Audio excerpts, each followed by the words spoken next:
Pathway 1, Introduction to Ingenuity, Topic 3, Spaces. The learning objectives for this topic are to be able to understand the concept of spaces and to know how to create your own personal space. Spaces act like rooms in a house. They allow you to put different content in and decide who can see that content, and then you can move content between spaces if you like. Here we have the Eigen Academy home space, and we can set permissions. You can view the permissions from the little padlock, but we can also configure detailed permissions for the space. This menu at the bottom allows us to configure various things about the look and feel of the space. Here we can see the permissions, and we can see that we can restrict certain pages if we want to, but we can also decide who is allowed to edit the space, who can be administrators in terms of groups, and also if we want to allow anonymous access. Anonymous access means someone doesn't even need to log in to be able to see content. We can do things like reorder the pages, and here we have an option to change the look and feel. So we can make custom themes for Ingenuity that can be applied to spaces. It's very useful because you can see visually that you're in a different space, which can be helpful.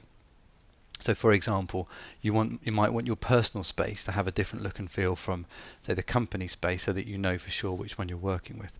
Here we've changed the theme, and you can see that it's a subtle change, but the buttons are now yellow, whereas before, if we go back to a previous space, they were actually green. The themes can cover anything though. Everything can be different, the fonts, the colours, the images. Spaces are places within Confluence where you can save and store work and control who has access to it. By default, you'll be assigned a home space, which is what will open when you log in. You can create spaces for groups of people and limit access, or you can create your own personal space and either give no one access or selected people. To create a personal space, you go to your profile icon in the top right and click Add Personal Space. And then you just follow the instructions on the screen. So here we're going to create the personal space, and that's it done. So now I have my own home page, and I can create content in here and decide who sees it. To control access, I can decide that actually I'm going to say viewing and edited are restricted.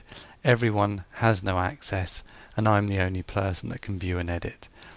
If I want to collaborate with someone, I might be able to add friends or people who I want to share work with and give them specific access. Like I might say, okay, I'm going to collaborate with them so they can view and edit. And then every page that you create under that will have those permissions.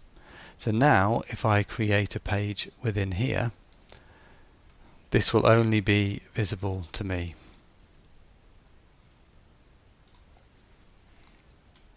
So there we are, that page has now appeared in my page tree, and it says there's no restrictions on this page, but it has inherited view restrictions, which is inherited from my space permissions, so only myself and my friend can see it.